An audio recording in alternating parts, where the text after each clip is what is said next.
Good afternoon. Thank you for joining us for the 39th webinar in the Offshore Wind Series, Learning from the Experts. I'm Kevin Flynn, Project Manager with NYSERDA's Offshore Wind team, and it is my pleasure to be joined by today's experts, Drashya Goel and Patrick Sanguily with Spinergie. Before I introduce Drashya and Patrick, a few reminders for participants and some background on this webinar series. Next slide, please. First, if you are experiencing any technical issues, please contact Sal Graven at the email address on the bottom of this slide. This webinar is being recorded, and the recordings and presentation slides for all webinars in the Learning from the Experts series are available on NYSERDA's website at the address on this slide. All participants have been muted. We will have time for Q&A following the presentation, so please use the Q&A function to submit your questions for the speaker. Next slide, please. New York State is working to advance the responsible and cost-effective development of at least 9,000 megawatts of offshore wind by 2035.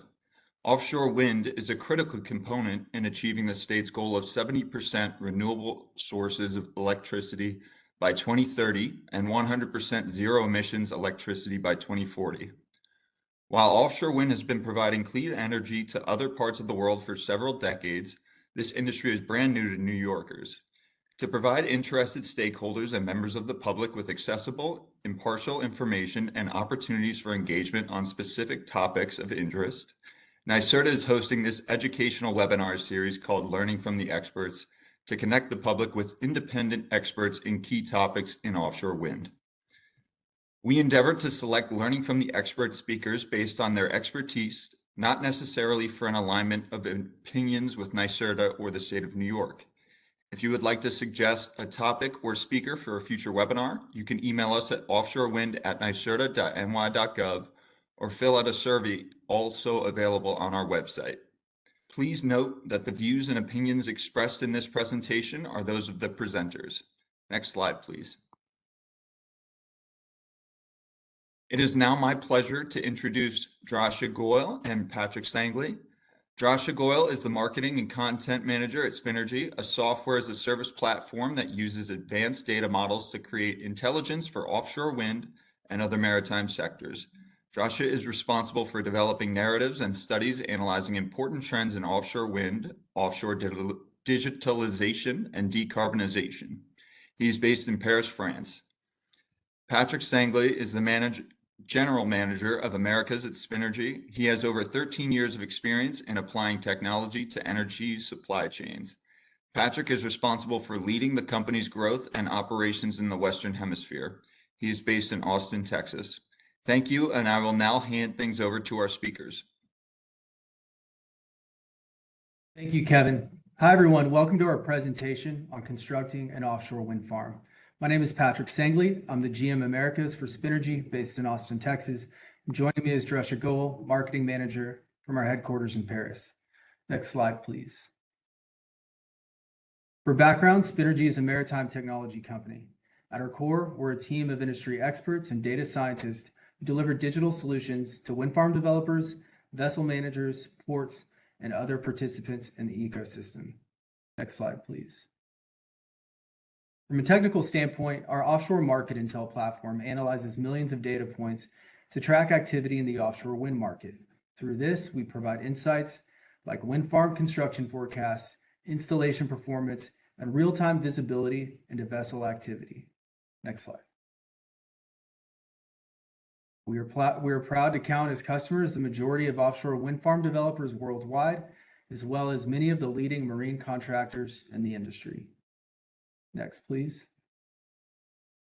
During this presentation, we'll provide an outlook on the offshore wind market in the U.S., orient ourselves around the stages of developing a wind farm, and dive deeper into the construction phase. From there, we'll highlight some critical nuances to the U.S. market and end with a case study on the construction of the South Fork Wind Project. Next, please. For market context, the U.S. offshore wind market is planning significant development over the next decade. Spinergie forecasts 27 gigawatts to come online over the next 10 years. The East Coast is further along, with a few projects underway and many nearing their construction start. New York is one of the most robust markets, with 4 gigawatts expected to come online over this time frame and more projects in the pipeline to follow. The country also maintains development zones in the Gulf of Mexico and off the West Coast. The West Coast is attractive for its high winds and deep sea continental shelf, catering to floating technology. The Gulf is attractive not simply for the generation potential, but also for the maturity of its offshore marine industry. Next. The state of New York is planning for more than 8 gigawatts of offshore wind capacity. Currently, the South Fork wind farm is under construction, with another 4 projects planned for commissioning by the end of the decade.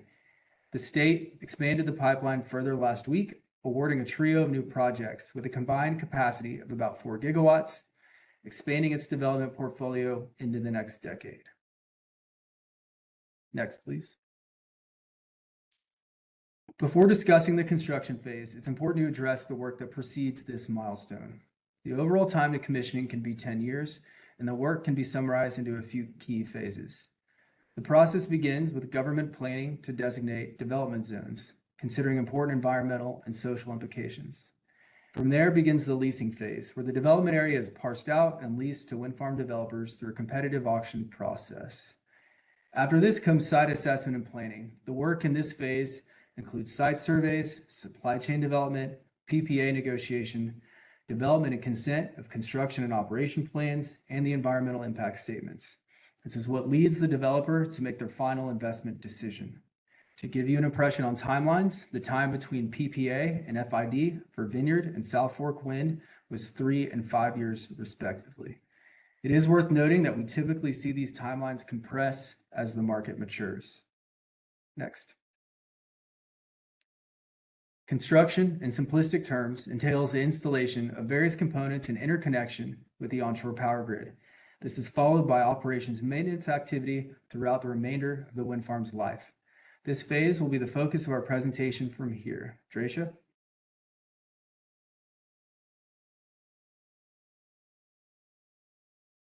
Next slide, please. Thank you, Patrick, for this introduction of the wind landscape in the US, especially the state of New York. Now let's dive deeper and understand a bit more about offshore wind farm. Next slide, please. Offshore wind farms are composed of 5 major components. First, we have the wind turbines that are central to this entire setup. Supporting these turbines are foundations, structures that are erected under the sea to provide stability and support for the turbines. The electricity generated by these turbines flow through cables called inter-area cables to a centralized substation, also located in the ocean.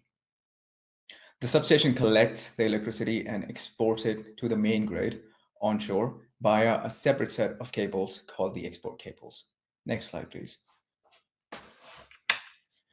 Foundations are large structures that are erected onto the seabed floor to support turbines. These are immense structures that go as tall as the Statue of Liberty and can weigh up to 200 tons, equivalent to more than 900 SUVs in weight collectively. There are 2 major types of foundations, monopile foundations and jacket foundations. Monopile foundations are the most common support structures for the offshore wind turbines, especially in shallower waters, up to 30 meters deep. A monopile is essentially a large single steel tube that is hammered, drilled, or vibrated in the seabed. Monopiles continue to be the most popular foundation design amongst most wind developers.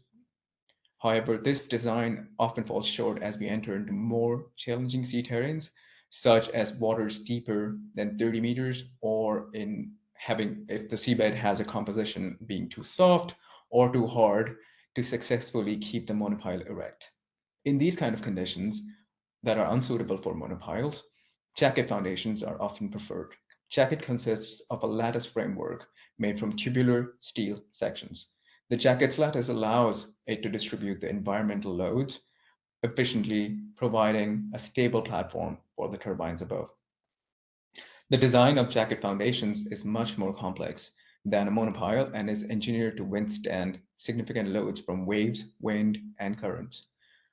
Besides these 2 major designs, innovative designs continue being tested as the industry expands to accommodate more diverse seabed terrains. Next slide, please. Atop these foundations are installed the wind turbines, the main stars of this entire ensemble.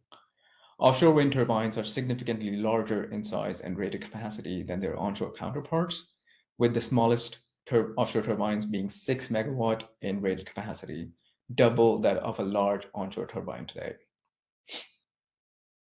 Today, however, the majority of new offshore wind projects are being planned with turbines in capacity larger than 10 megawatts, with the first two US projects, South Fork and Vineyard Wind, being constructed with 11 megawatt and 13 megawatt turbines respectively.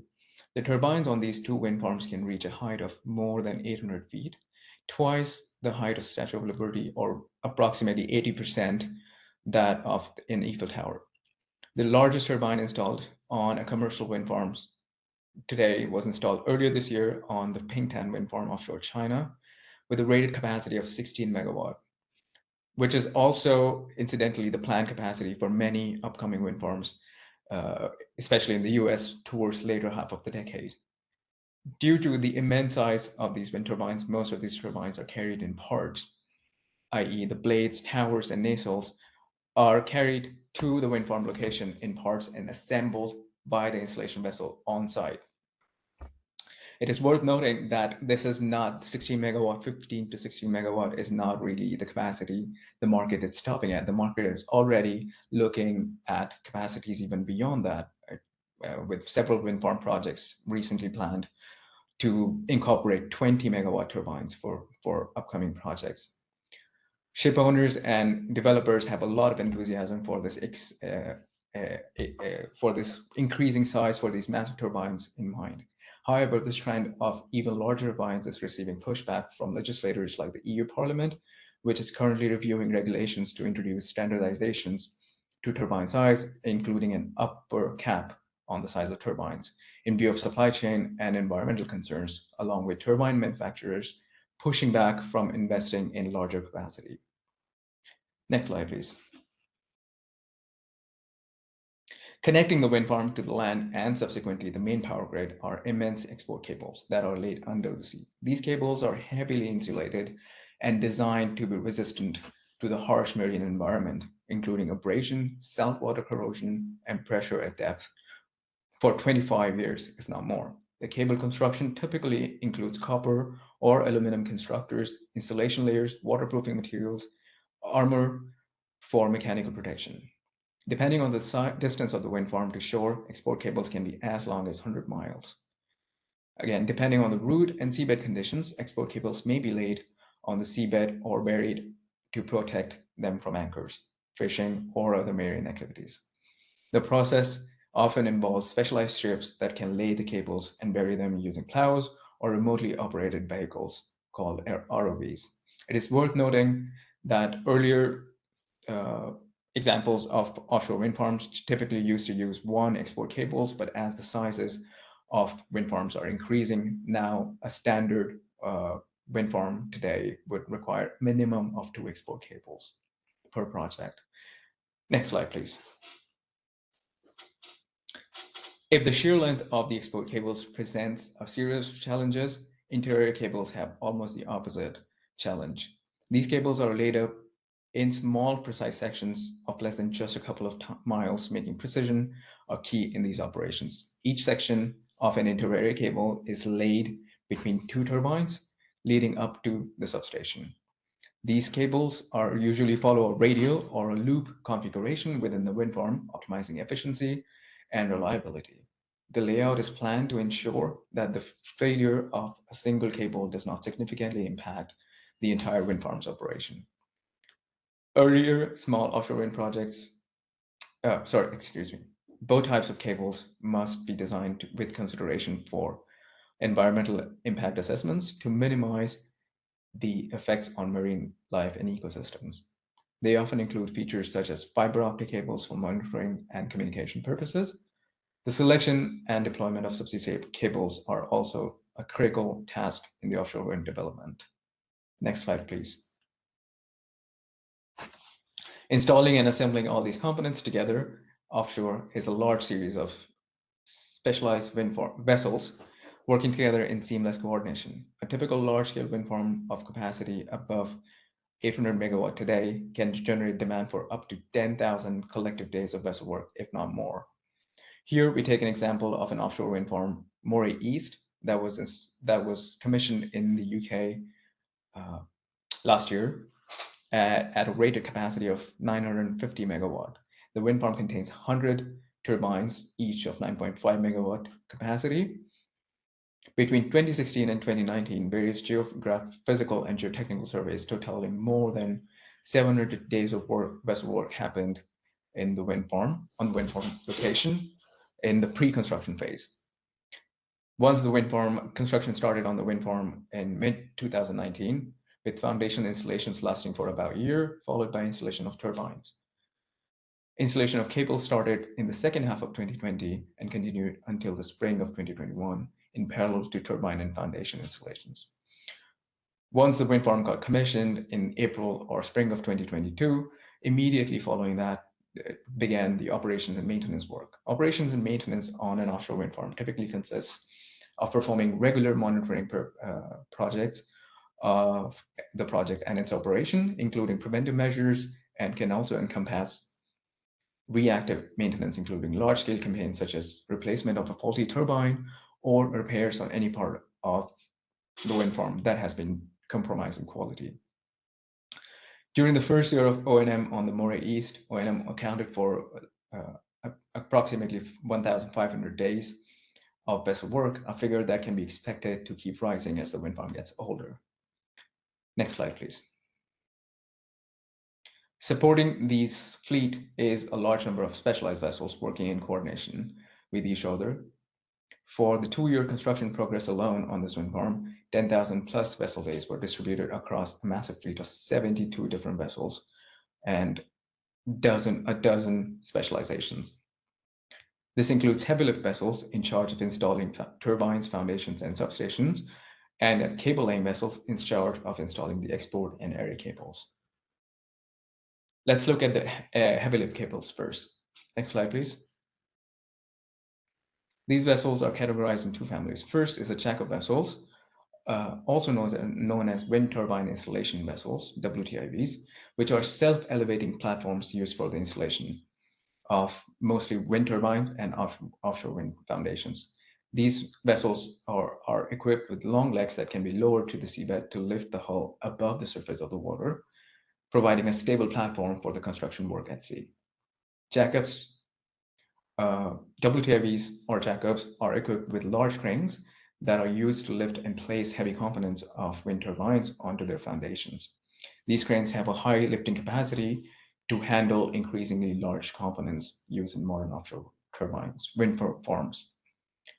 These vessels are critical to the offshore wind industry, having contributed almost all of the turbine installations since 2016 or in the last decade, and more than half of the foundation installed in the last decade.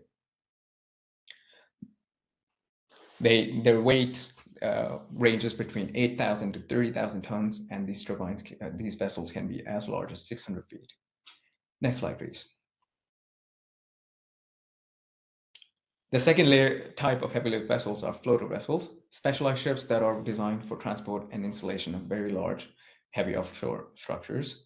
Unlike jack-up vessels, which are self-elevating and typically used in shallower waters, heavy lift vessels are used for deeper environments where the seabed might be too soft or where the water depth exceed the operational limits of jack-up legs. These floaters operate by floating onto the water surface rather than resting on the seabed.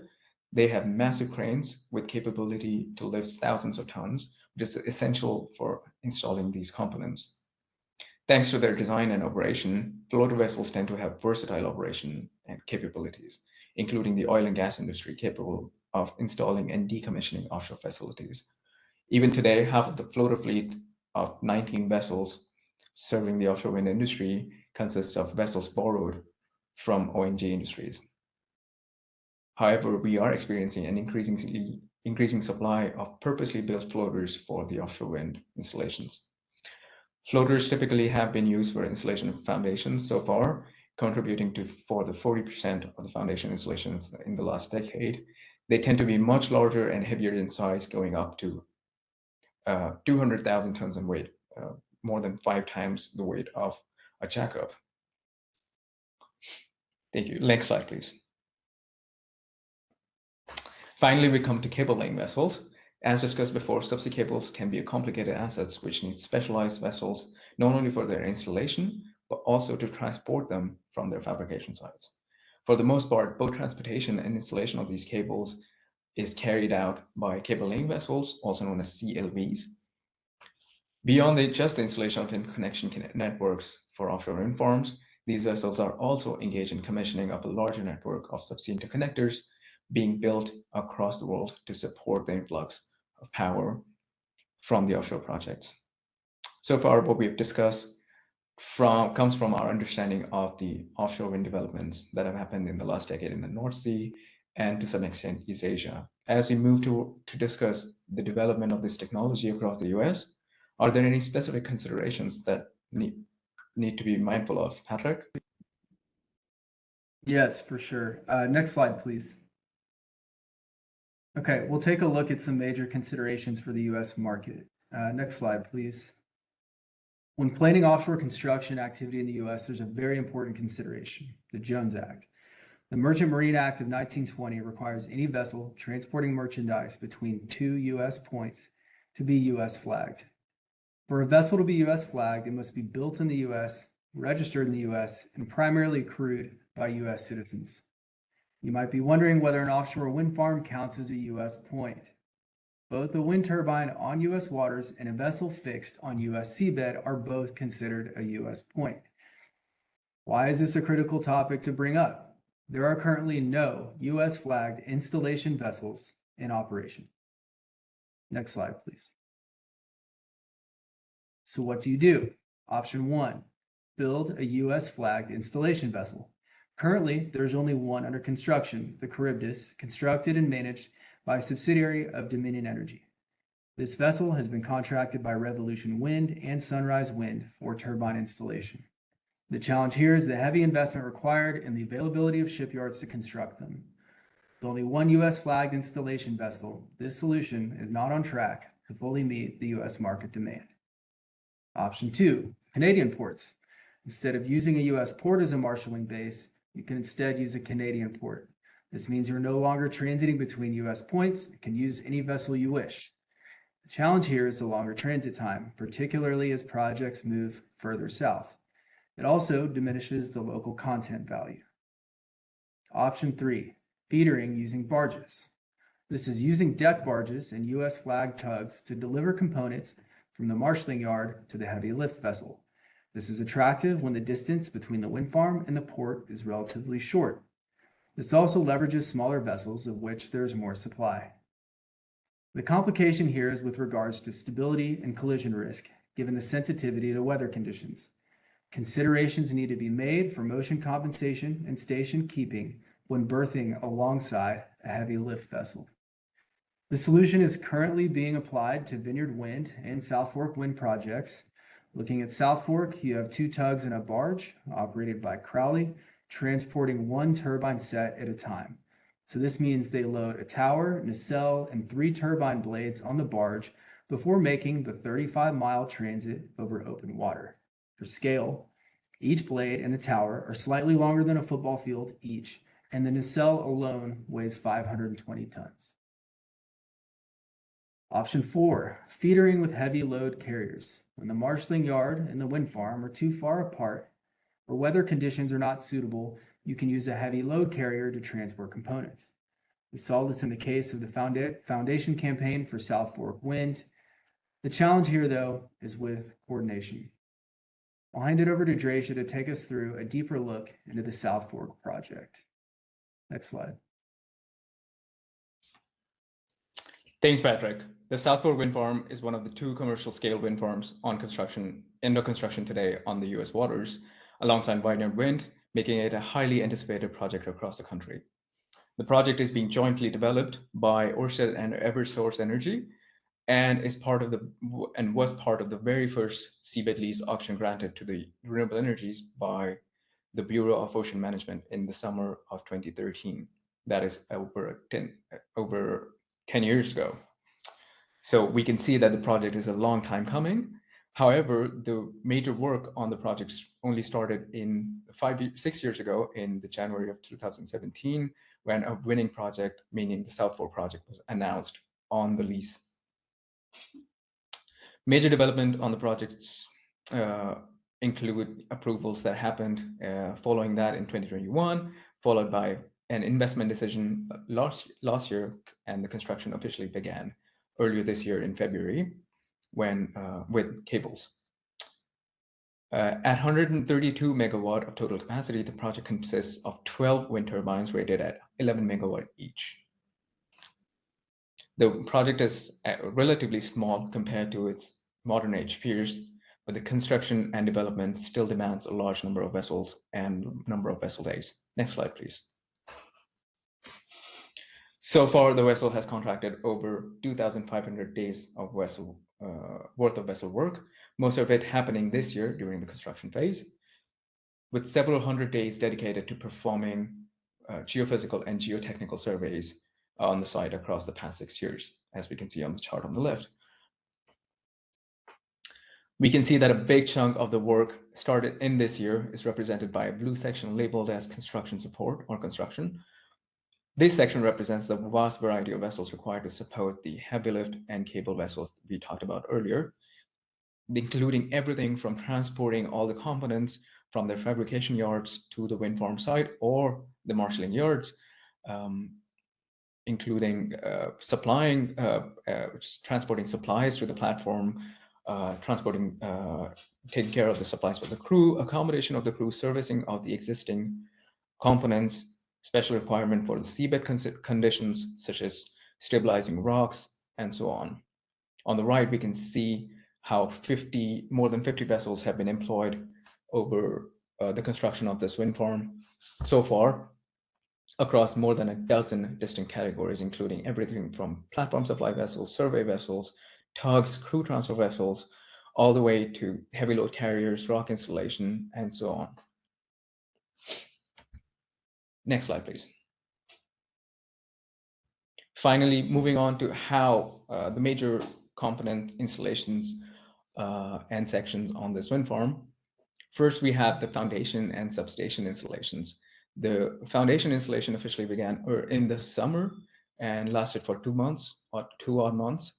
The foundations were manufactured in the Nordenham location in Germany and transported directly to the wind farm location by using heavy load carriers. So in this way, the section or this campaign followed the methodology 4, where it's being Jones Act compliant by transporting directly the components to the wind farm and not transporting between 2 US points. The substation was manufactured in the US itself. It was the first substation to be manufactured in the US, and was transported over barges using Crowley barges. So in this way, this is also an example of the methodology 3 that we discussed earlier, discussed by Patrick. The cable work began in February of this year. That was the first installation to happen on the wind farm, and has been done by cabling vessel Livingstone. Export cable started work in February and ended until like mid-summer of this year, following which the area cable work started after the foundation installations began and continued to mid-September. Turbines installation. Finally, we have the installation of the turbines, which began earlier this month itself and is expected to finish by the end of this year, and will be installed by a heavy lift jack-up vessel, or WTIV, called Aeolus. The campaign is going to be using feedering technology by feedering by barges and tugs, or the option 3 introduced earlier, using specialty barges to transport turbines from State Pier Port in New London. That's it. That's it from me, Patrick. Should we do the conclusion? Yep. Thank you, Drashya, for the deep dive into South Fork. And hopefully everybody was left with an impression of the marine coordination that goes into these projects. That's all the content we have for you today. Hopefully you left with a few takeaways. Developing an offshore wind farm is a lengthy, multi-phase process that requires careful planning and risk management. Installation requires significant vessel capacity, for which sourcing and coordination is no simple task. Local cabotage laws require some creative problem solving to ensure compliance. This creates opportunities for a variety of local businesses to deliver novel solutions that help the nation realize its ambitious renewable energy targets. That concludes our presentation. Thank you all for joining. If you'd like to be on the loop for our latest analysis, give us a follow on LinkedIn. Kevin, I'll hand it over to you for questions. Excellent. Well, thank you so much for all that great information. We've actually gotten more than a couple questions already come in, as many people I think are fascinated by this topic. So one of the questions that we've gotten in already is, considering that feedering is likely the best option for complying with the Jones Act, could you speak to some of the supply side considerations for the feeder barge market? I think a lot of folks are seeing some increasing turbine sizes, so that might be also interesting to kind of hear how that's impacting a lot of the approaches that you guys laid out. Yeah, for sure. We can talk about that. So we've taken a look at the US deck barge market. We filtered it down based on deck type and space. We identified around 160 barges that are potentially suitable for offshore wind. It's definitely not quite that simple. I talked about it a bit earlier, but a pre-existing barge has to be retrofitted and engineered for what is called motion compensation. So the sort of jostling from sea swells, and station keeping ability. So keeping it from bumping into a jackup vessel, for instance, this would be a huge problem. If you take a look at the Vineyard Wind projects, you have Foss, which is one of our country's preeminent maritime companies. They retrofitted a barge using a motion compensation tech with Barge Master.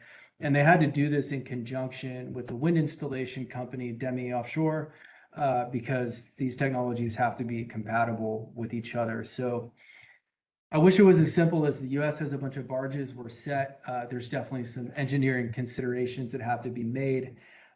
And further, as turbines get bigger, decks need to be bigger, or you're making more trips. Regarding trips, we've seen on other projects overseas, maybe a barge stops at a couple different turbine locations before heading back, or you're running multiple barges, multiple cycles at a time. As these components get bigger, it's sort of a one-stop cycle. That's what we're seeing on South Fork and Vineyard in the present moment. Awesome. Thank you. I also have got a question in regarding the maintenance of these vessels, and kind of what does that look like? How many days of the year do they have to be kind of taken out to be serviced? And what is kind of the loss of time required from the maintenance of these vessels that developers have to plan for, or are they planning for this currently? Yes, that's a very interesting question.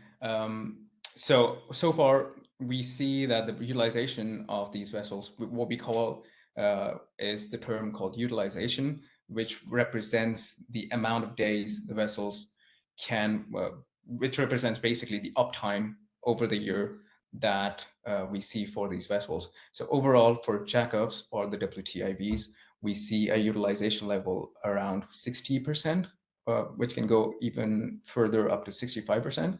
But overall, yes, it hovers between 50 to 60, 65%, which means the vessel needs a downtime of, let's say, a third of the year. This is, of course, based on an overall analysis across several years for these wind farms. For floaters, it's slightly less. So we have seen around 40% of the floater time is spent performing the productive tasks or performing the installations. And so that's the kind of uptime we are looking at. It's good to know that as we move forward and as we get more and more purposely built vessels in the market, we can expect slight increases in uptime for these vessels as they are more expert in performing these tasks. But overall, yes, these are the figures that we see happening. Excellent. And I'm just assuming, have we seen some of that uptick already, just in terms of the increase in the availability, and in terms of, have we seen some of that increase already? Especially in terms of floaters, as I said, like in the last few years, we have seen purposely built floaters come into the market for offshore wind turbines, replacing the need for oil and gas borrowed assets. We will see an overall uptick in the fleet as a whole, which means that these vessels are not just retrofitted to serve offshore wind market, but they have been purposely built or designed for that. So we have seen that uptick, and we have planned that uptick. So today, instead of only 20 to 30% uptime, we now see or expect it to have uptime of 40%, or less than 40%, actually 35 to 40%. Awesome. That's great information. And we have another question in here, and I think it's surrounding some of the financial difficulties that some developers have recently mentioned. How is that kind of impacting the availability of vessels, and how much is the availability of vessels really impacting some of the projects that we're seeing currently, regarding shortages and whatnot? Because there's a lot of news that's been coming out about some of these topics recently. So Right. I can take that one. Vessel availability is a super crucial issue. It's not just about installation vessels, it's all of these other support vessels. We just talked about barges. It's all important, and the absence of one would impact the entire project's timeline, sliding the schedule, and it can cause lots of problems. So like if we look at the installation vessels, so there's currently 20 heavy lift jackups worldwide, and the market's really tense. You're competing against every other wind farm on the planet for those same vessels, right? And there are more to come, but there are also more wind farms to come. These are typically sourced. We did a study recently about 1.5 to 2 years in advance. So when the contract is signed to reserve the installation vessel, it's 2 years before that actual installation begins. We're seeing that lead time expand again as a sign of the market becoming quite tense. We don't know the exact causes of the vessel availability issue that was cited in recent news, and I don't really want to speculate, but I just want to give you an impression of how competitive the market is, how costly it is, and if you have something that slips the installation schedule, pushes out the installation campaign, that vessel may already be contracted by another wind farm. So the Aeolus, which is currently installing the turbines for South Fork, is intended to be in the UK at the start of the year. So these things are in high demand. They have a schedule to follow. So that's why the phrase marine coordination has come up so many times, because that's really what it's about. Wow, that's certainly quite a bit to think about. I think it means that we need to be thinking about the supply chain even more than I know that we already are. Another question that actually just came in that I think is really a great question, would love to hear your thoughts on this, is how will the Jones Act apply to the West Coast, and will it apply given kind of the strategy that they're considering out there?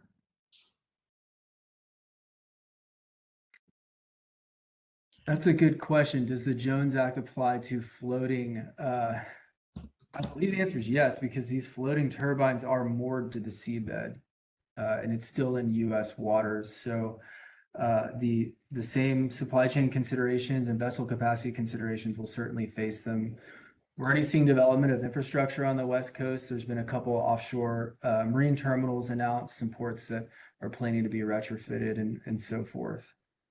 I just wanted to add a bit of color here. So Jones Act, in its originality, is literally just a two-line segment on the legal framework, which means our understanding of the Jones Act evolves every time we have to deal with a new challenge. Case in point, the cable laying vessels or the cable laying activities was found to be exempt from Jones Act 2 years ago.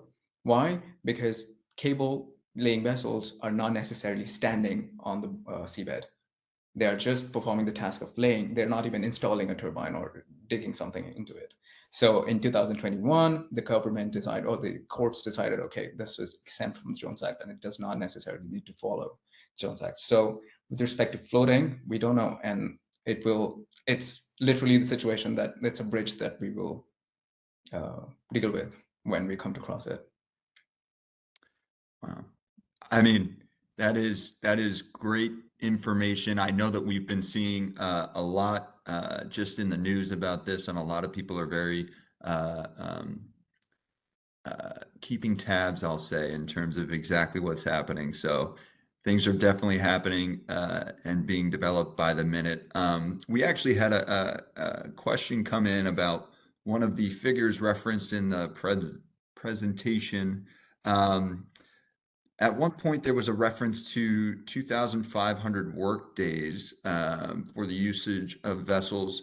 Were those workday figures coming from the software platform that you guys have at Spinergie?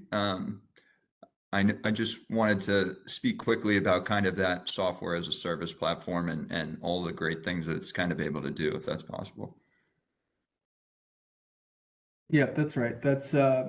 So that's our analysis from our platform. So I talked briefly at the beginning about a digital platform. So we're tracking vessel positions. We're looking at the vessel transits, their behaviors, position, speed, heading, returning back to port, these cycles. And then we look at it in conjunction with the offshore assets. So the boundaries of the wind farm, the specific location of the turbine. Like we consider the marshalling bases, New Bedford, New London, and so all of this informs a data model, and algorithmically we can calculate with quite strong precision what the working days are, who's working for who, and for how long, and what these campaigns are. It's also not done in a vacuum. We consider what's publicly available information, any news about an award, about WTIV getting contracted in the future, that of course would feed the algorithm as well. So just bringing together all of this information into one platform to analyze this is what it's all about. Now, that's great. That's great intel. And, it's very impressive just to be able to observe all of that kind of work coming together and the information that we're able to glean from it. Another question that's come in again on the Jones Act. Are you finding or are you hearing that it's proving strict to the point for offshore wind development that we could see it amended possibly to enable non-US vessels potentially in the short term or, in the longer term? I think a lot of people are focusing on that, but not sure if there are thoughts from your group on that piece, but. Wish I had a crystal ball. I'm not going to attempt to speculate on that. It's a pretty fierce battle, on the Capitol floor and such. There's some strong groups behind it, and I'm not going to even really state an opinion on which way it should go. I mean, on the one hand, this is quite important for supporting our maritime industry, which is just a critical industry, much beyond renewable generation. It spans many importances in our lives. So we'll have to wait and see. It's a hot button issue. And the point is you look at a project with a 10-year timeline, all these financial commitments that have to be made along the way. You just have to mitigate risk. You have to have contingency plans and act accordingly. So we will see. It is complicated. It is certainly complicated. And along those lines, do you know, I think this might have been referenced in the presentation actually, but just further along those lines of the vessels kind of being built in the United States, do you know where they are being built in the US? Do you have any sense in terms of, how long it kind of takes to build one of these massive vessels? Yeah, I believe Charybdis is being built in Brownsville, Texas. I can check our source on that. And Drashya, if you know otherwise, let me know. There was a story that came out in August. You guys can look it up. just like any complicated project, whether you're remodeling a home or building an installation vessel, it is over time and over budget. Like typical lead time, it's a matter of a few years is what you're sort of expecting there. Yep. Yeah, and this one has been challenged. So exactly as you said, Patrick. So initially, Charybdis was supposed to be delivered 2023, then it got moved to 2024, and now we're hearing that it might not actually make that date even. So we're looking at a delivery timeline of 2025 or onwards. In terms of lead times, yes, it's really 2 to 4 years or 5 years for a vessel of that size. Of course, then the entire fleet that we mentioned, each vessel is of a different size and it's of completely different designs. So depending on what vessel we're talking about, the construction timelines can be very different. And along those lines, I think that you guys pointed out the possibility of kind of using the feeder barge approach and how that really might be able to increase kind of the capacity that we are working under right now. We've got a question in here, and it's what would be the estimated construction time required to retrofit an existing barge to a feeder barge? Is there something that might be able to work along those lines? We don't have a fact on that. It wasn't publicly disclosed how long it took to retrofit the Foss barge with the barge master equipment. It's from our understanding, from if you look at from when things were announced and when something came to market, it wasn't quite as strenuous of a multi-year project. It's a little bit on the shorter time frame compared to all these other timescales we're talking about. That's There are, I'll also note, there's definitely a few other designs as well that have come out. So there's a lot of folks looking at this. We have many great naval architecture firms in the US that have proposed designs, other, longtime maritime executives as well. There's these super feeder concepts. There's something called a locking duo where essentially the feeder can lock directly into the installation vessel because there's sort of like a notch for it to port into, and that helps with the station keeping, that helps with the lift because they're at the same level. So there's a lot of cool stuff, a lot of interesting designs in play at the moment. very interesting.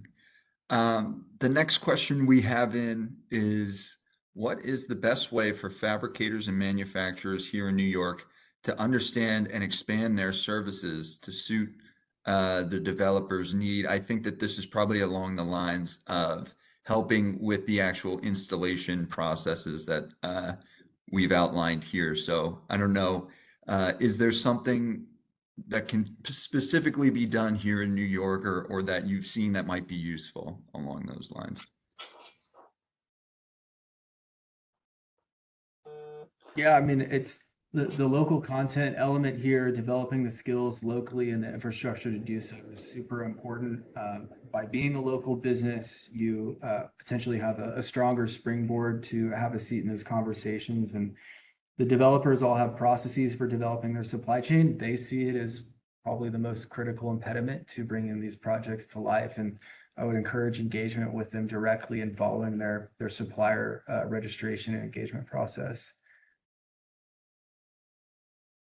Fantastic. And I think the last question that I'm seeing in the queue would be just around some of the announcements for these large vessels already being produced. Other than the Charybdis, have we seen any announcements out there? Have we heard of plans to produce additional ones in the future? So we have seen several announcements directly dedicated. So number one, there are several announcements for vessels that are not compliant to Jones Act, obviously for serving the needs of the market outside of the US. But we have seen several announcements that are dedicated or directed towards serving the US market, but none of them. So we have feeder dock, we have the Merce Sturgeon, and a couple more, but none of them is a vessel that is being built in the US. They are all trying to use certain creative methodologies or engineering mechanisms to become or to serve one of the options that we discussed more officially, let's say. So, for example, the locking duo mechanism that Patrick was talking about, we are seeing that in action. So Maersk is building Maersk Sturgeon with a design that allows a purpose-built barge to sort of lock into the vessel itself. That helps by eliminating a lot of engineering difficulties at sea while performing these operations. And so the idea is that the barge for this are being manufactured in the US so that they are Jones Act compliant or that they are US flagged barges, but the vessel itself is being manufactured in South Korea to enable this mechanism in a more efficient manner. And thank you both. Oh, I'm I would sorry. just add that the other consideration there really is like one of the choke points here on this is the yards that have the capacity and ability to build jackups and WTIVs. So, there was a question earlier about how to solve these problems locally. Investment in infrastructure and our shipyards to have the capacity is another key place to look. No, certainly, and I think that a lot of individuals are looking at that. I'll tell you, especially along the East Coast of the United States. I'll note that we did get one last question in, and I don't know that it's a question for this group. There has been a lot of buzz about noise impacts to marine mammals. Of course, installation will result in temporary impulsive sound, but can either panelists speak to the impacts of persistent low frequency noise during operation and what mitigation is in place? I would just point out to the group that is requesting this question that there is a learning from the experts that actually exists on this topic, and it is our Marine Mammal Interactions Learning from the Experts webinar. So I would just point individuals interested in that question back to our existing videos on this point of expertise. But I would love to thank the experts today for joining. Let me just do one quick check to make sure that there is one last question in here if we have a couple minutes. And it seems we do. If it's okay, could I potentially ask, is there any opportunity for broadband wireless communications networks to be required for the grid management? I haven't seen any US-based operations and management network equipment or software requirements, while most hardware and construction structures are required US-based. I'm not sure that I'm I can't speak to that one. Yeah, I'm not sure that I'm 100%. So Yeah. in Go terms ahead. of O&M, again, it's really about the requirement of the vessels that are required in O&M. So most of them are still required to comply by Jones Act. But it's all the hardware requirements that are required for this. As for connections, I believe the cables that are laid, the fiber optic cables, come under cable laying operations, which are not necessarily bound by Jones Act. That's all I could speak. I don't necessarily think that answered the question. Perfect. Yes, no, but appreciate you both taking a shot at it. All right. Well, thank you both so much for hopping on and conferring all this information with us. I would like to thank you both for joining us for the Learning from the Experts webinar, as well as everybody that is tuning in right now. A reminder that the webinar recording and presentation slides will be available on NYSERDA's website. Please continue to check our events page, wind.ny.gov, for information about upcoming webinars. We also encourage you to check out past webinars in the series on NYSERDA's website and YouTube channel. If you have requests for future topics you would like to hear about in this series, please email us at offshorewind@nyserda.ny.gov or fill out our Learning from the Experts survey posted on our website. Thank you for joining us today, and see you next time.